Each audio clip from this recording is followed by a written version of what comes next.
ಕೇಳಿಸುತ್ತಲಿವಿನಪ್ಪ. ತಂದೆ, ನನಗೆ ಪರಿಪರಿಯಾಗಿ ಪೂಜಿಸಿ ವಿಧ ವಿಧವಾಗಿ ನಿನ್ನನ್ನ ಬೇಡಿಕೊಂಡ್ರೂ ಕೂಡ ನನಗೆ ಯಾಕಪ್ಪ ಈ ಪರಿಕಷ್ಟವನ್ನು ಕೊಡುತ್ತಿರುವೆ? ಮಕ್ಕಳಿಲ್ಲದೆ ಬೆಂದು ಬೆಂಡಾಗಿದ್ದ ನನಗೆ ಮಕ್ಕಳನ್ನು ಕೊಟ್ಟು ಕರುಣಿಸು ತಂದೆ, ಕರುಣಿಸು. ಅಷ್ಟೇ ಅಲ್ಲದೆ ಈ ನನ್ನ ಮನೆತನದ ಗೌರವವನ್ನು ಕಾಪಾಡುತ್ತದೆ. ಈ ಬಂಜೆ ಎಂಬ ಮಾತಿನಿಂದ, ಈ ಕೆಟ್ಟ ಶಬ್ದದಿಂದ ನನ್ನನ್ನು ಪಾರು ಮಾಡುತ್ತದೆ. ಅಷ್ಟೇ ಅಲ್ಲದೆ ನನ್ನ ಪತಿದೇವರ ಇಚ್ಛೆಯಂತೆ ನನ್ನ ಮೈದುನಿಗೆ ನೌಕರಿ ಸಿಕ್ಕರೆ ನಿನಗೆ ಅಭಿಷೇಕ ಮಾಡಿಸಿ ತುಪ್ಪದ ದೀಪ ಹಚ್ಚುತ್ತೇನೆ ತಂದೆ. ನನ್ನನ್ನ ಕರುಣಿಸುತ್ತಂತೆ. ಈ ನನ್ನ ಭಕ್ತರ ಕೋರಿಕೆಯನ್ನ ಈಡೇರಿಸಪ್ಪ, ಈಡೇರಿಸು.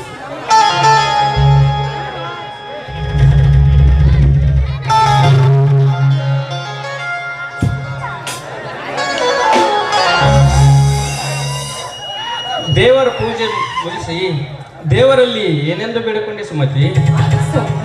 ಮಕ್ಕಳಿಲ್ಲದೆ ಬರುತ್ತಿರುವ ನನಗೆ ಅವಳಿ ಮಕ್ಕಳನ್ನು ಕರುಣಿಸುವಂತ ದೇವರಲ್ಲಿ ಬೇಡಿಕೊಂಡು ಬನ್ನಿ.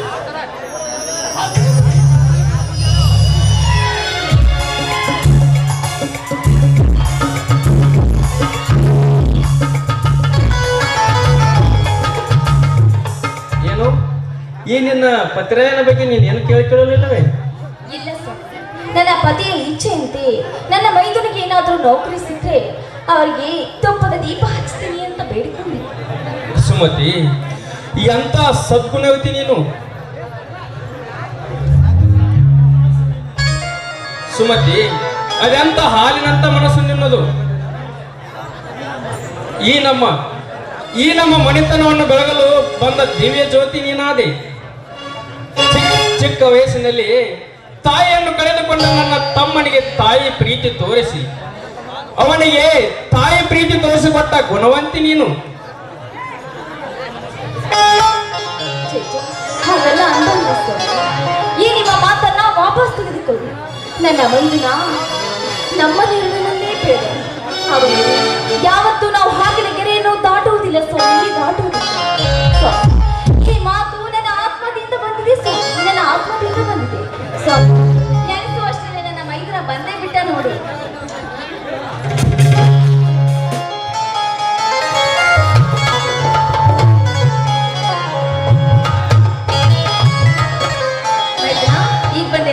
ಹೌದು ಅತ್ತಿಗೆ, ಇದೀಗ ಬಂದೆ. ಅದರಲ್ಲಿ ಅಣ್ಣ ಅತ್ತಿಗೆ ಏನು ಗಾಢವಾದ ವಿಚಾರದಲ್ಲಿದ್ದಂತೆ ತೋರುತ್ತದೆ. ಏನು ಎಲ್ಲ ಸಹೋದರ, ಆ ರಾಮನ ಆಸ್ತಿ ಖರೀದಿ ಸಲುವಾಗಿ ನಮ್ಮ ಜೊತೆ ಸೆಣಸಾಡಿ ಸೋತಿದ್ದಾನೆ. ಅದಕ್ಕಾಗಿ ಆ ರಘುವರ್ಮ ನಮ್ಮ ಮೇಲೆ ಸೇಡು ತೀರಿಸಿಕೊಳ್ಳಲು ಪದೇ ಪದೇ ಹಲ್ಲು ಮಸೀಯುತ್ತಿದ್ದಾನೆ. ಅಷ್ಟೇ ಅಲ್ಲದೆ ಮೊನ್ನೆ ನಡೆದ ಎಲೆಕ್ಷನ್ದಲ್ಲಿ ನಮ್ಮ ಎದುರಿಗೆ ಪೈಪೋಟಿ ನಡೆಸಿ ಸೋತಿದ್ದಾನೆ. ಆದ್ದರಿಂದ ತೀರಾ ಕೆಂಡಮಂಡಲ ಕಾರುತ್ತಿದ್ದಾನೆ. ಅದಕ್ಕಾಗಿ ಅವರು ನಿನ್ನ ಮೇಲೆ ಯಾವ ತರನಾದರೂ ಆಕ್ರಮಣ ಮಾಡಬಹುದು, ಎಚ್ಚರ ಎಂದು ನಿನ್ನ ಅತ್ತಿಗೆ ಜೊತೆ ಮಾತನಾಡುತ್ತಿದ್ದೆ. ಅಣ್ಣ, ಇವನು ಸಿಂಹದ ಮರಿ. ಈ ಸಿಂಹವನ್ನು ಎದುರಾಕಿಕೊಂಡವರು ಈ ಭೂಮಿ ಮೇಲೆ ಯಾರು ಎಲ್ಲರೂ. ಅದರಂತೆ ಅಷ್ಟೇ ಅಲ್ಲಣ್ಣ, ಈ ನಾಡಿನ ಬಡಜನರನ್ನು ಗೋಳಾಡಿಸಿ ಬೆಳೆಯಬೇಕೆಂದಿರುವ ದೇಹವನ್ನು ಕಾರಂಜಿಯಾಗಿ ಕುಡಿಯುವ ರಕ್ತವನ್ನು ನಮ್ಮೂರ ದೇವಿಯ ದುರ್ಗಮ್ಮನ ಅಂಗಳದಲ್ಲಿ ಓಕೈಯಾಡಿ ಬಿಡುವೆ. ಏನಣ್ಣ ಯಾರವನು ಆ ಕ್ರೀಡೆಗೆ ಮನೆಗೆ ಸರಿ ತಲೆ ತಗ್ಗಿಸಿ ನಡೆಯಬೇಕೆ? ಎಂತ ಮಾತು ಆಡುತ್ತಿರುವೆ ಅಣ್ಣ. ಈ ವಿಕ್ರಮನಲ್ಲಿ ಹೇಳಿದ್ದದೆ ಮಾತೇ ಇಲ್ಲಣ್ಣ. ಶಬಾಷ್ ಮೈದುನ, ಶಬಾಷ್. ಹುಲಿಯ ಹೊಟ್ಟೆಯಲ್ಲಿ ಹುಲಿ ಹುಟ್ಟುತ್ತದೆ ಹೊರತು ಇಲ್ಲಿ ಯಾವತ್ತೂ ಹುಟ್ಟುವುದಿಲ್ಲ ಮೈದುನ. ಆ ಮಾತನ್ನ ನೀನು ನಿರೂಪಿಸಿಬಿಟ್ಟೆ. ಶಾಂತಿ ಶಾಂತಿ ಅಂತ ಮಂತ್ರ ಊದುತ್ತಾ ಕುಳಿತುಕೊಂಡು ಇದೇನು ಗಾಂಧಿ ಮನೆತನ ಅಲ್ಲ ಅಂತ ಹೇಳು ಮೈದುನ. ಹಾಗಲ್ಲ ನಾನು ಹೇಳಿದ್ದು. ಆ ಸೊಕ್ಕಿನ ಶ್ರೀಮಂತ ನಾಯಿಗಳಿಗೆ ನಮ್ಮ ಎದುರಿಗೆ ಬರೋ ತಾಕತ್ತು ಎಲ್ಲಿದೆ? ಆದರೆ ಮುಂದೆ ಚೂ ಬಿಟ್ಟು ಹಿಂದೆ ಚೂರಿ ಹಾಕುವ ಕಳ್ಳನ ಮಕ್ಕಳಿದ್ದಾರೆ, ಎಚ್ಚರದಿಂದಿರು ಎಂದು ಹೇಳುತ್ತಿದ್ದೆ. ಬರಲಿ ಬೀಡಣ್ಣ, ಈ ಊರಿನಲ್ಲಿ ಹೇಗೆ ಜೀವಿಸುತ್ತಾರೆ ನಾನು ನೋಡುತ್ತೇನೆ. ಅವರಿಗೆ ಮುಂದಿರುವುದು ಅಷ್ಟೇ ಕಾಣುತ್ತದೆ. ಈ ವಿಕ್ರಮನಲ್ಲಿ ಮೈಯೆಲ್ಲ ಕಣ್ಣು ಇವರ ಕಡೆಯಿಂದ ಬಂದರು ಅಪ್ಪಳಿಸಲೆಲ್ಲ ಕುಕ್ಕರಿಸಿ ಬಿಡುವೆ. ಮೈದ್ರ, ಶಾಂತನಾಗಪ್ಪ, ಶಾಂತನಾಗು. ಏನಿನ ಧೈರ್ಯವನ್ನು ಪರೀಕ್ಷಿಸೋಸ್ಕರ ನಾನಾ ಮಾತನ್ನ ಹೇಳಿದೆ. ಅಣ್ಣ, ಇದು ಕಲಿಯುಗ. ಅಣ್ಣ, ಇದು ಕಲಿಯುಗ. ಎದುರಿಗೆ ಎದುರೇಟು ನೀಡಿ ಕೈಗೆ ಕೈ ಹಚ್ಚಿ ನಿಂತಾಗಲೇ ಎದುರಾಳಿ ಹಿಂದೆ ಸರಿಯೋಡು. ನಾಳೆಗೆ ನನ್ನ ಇಂಟರ್ವ್ಯೂ ಇದೆ. ನಾನು ಬೆಂಗಳೂರಿಗೆ ಹೋಗಬೇಕು. ಅದಕ್ಕೆಲ್ಲ ಸಿದ್ಧತೆ ಮಾಡಿಕೊಳ್ಳಬೇಕು. ನನಗೆ ಅಪ್ಪಣೆ ಕೊಡುವಿರಾ? ಆಯ್ತಪ್ಪ, ನೀನು ಇಂಟ್ರಿಗೆ ಹೋಗುವ ಎಂದೇ ನಿನಗೊಂದು ಜೊತೆ ಬಟ್ಟೆಯನ್ನು ತಂದಿಟ್ಟಿದ್ದೇವೆ, ಹೋಗಿ ಧರಿಸಿಕೊಂಡು ಬಾ. ಆಯ್ತು ಅಣ್ಣ.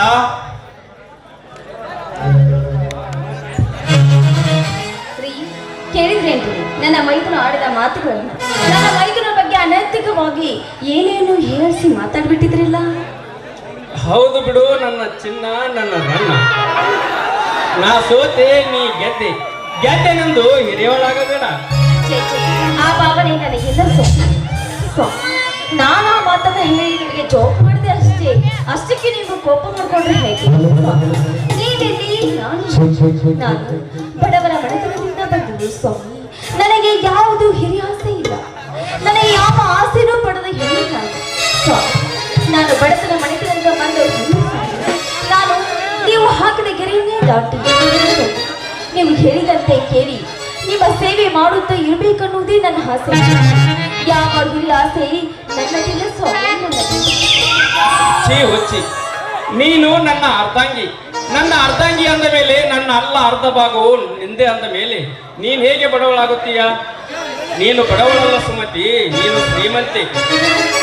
ನಿಜವಾದ ಬಡವರೆಂದರೆ ಕುಡಿದ ಮತ್ತಿನಲ್ಲಿ ಕಂಡ ಹೆಣ್ಣು ಮಕ್ಕಳ ಮೇಲೆ ಕಾಮದೃಷ್ಟಿ ನೀಡುವ ಆ ಸೊಕ್ಕಿನ ನಾಯಿಗಳಿದಾರಲ್ಲ, ಅವರು ಕಣೆ ಬಡವರು, ನೀನಲ್ಲ.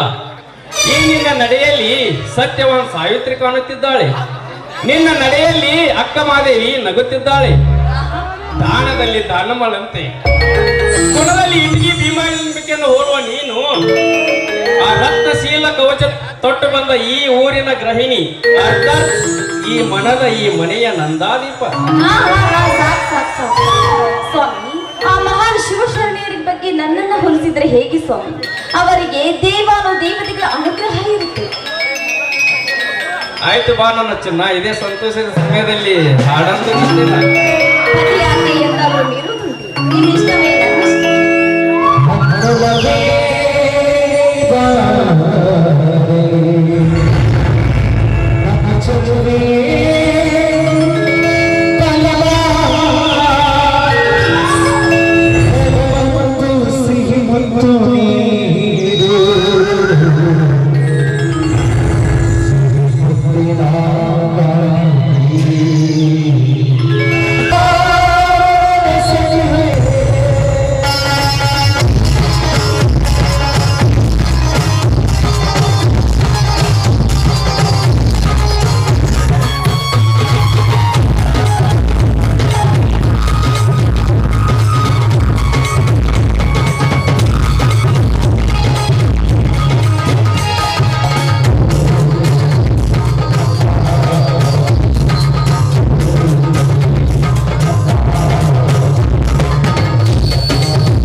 ಬಾ ಸಹೋದರ, ಹೇಗಿದೆ ಈ ಡ್ರೆಸ್? ಮೈದುನ, ನಿನಗಿಷ್ಟ ಆಯ್ತೇನಪ್ಪ? ನೀವು ಆರಿಸಿ ತಂದಿರ ಮೇಲೆ ಜರಿಯುದುಂಟ ತುಂಬಾ ಚೆನ್ನಾಗಿದೆ. ನನಗೆ ಹೇಳಿ ಮಾಡಿಸಿದಂತಿದೆ. ಯಾರ್ದಿದು ಸೆಲೆಕ್ಟ್? ನನ್ನದೇನಿದೆಯಪ್ಪ, ಎಲ್ಲ ನಿನ್ನ ಅತ್ತಿಗೆ ಮುಂದೆ. ಹೌದೇನಮ್ಮ ಅತ್ತಿಗೆ, ನಿಮ್ಮ ಬಟ್ಟೆ ನನಗೆ ಕಾಣಿಸಲಿಲ್ಲವಲ್ಲ, ನನಗಷ್ಟೇ ತಂದಿರುವಿರಾ?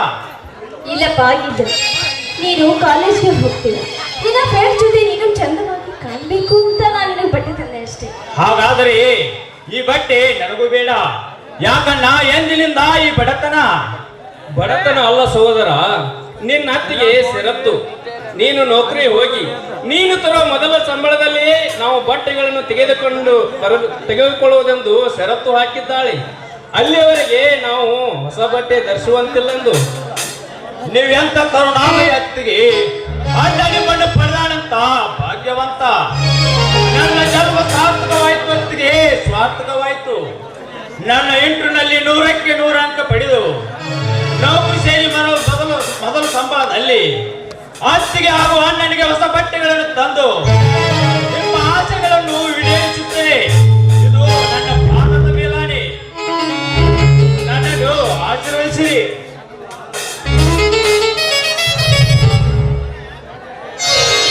ಎದ್ದೇಳು ಮೈದುನ, ಎದ್ದೇಳು. ನಮ್ಮಿಬ್ಬರ ಆಶೀರ್ವಾದ ಸದಾ ನಿನ್ನ ಮೇಲೆ ಇದ್ದೇ ಇರುತ್ತೆ. ಬನ್ನಿ, ಇದೇ ಸಂತೋಷ ಸಮಯದಲ್ಲಿ ಎಲ್ಲರೂ ಹಾಡಿ ನಡೆಯೋಣ.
ಸಿದ್ಧತೆ ಮಾಡಿಕೊಳ್ಳೋಣ.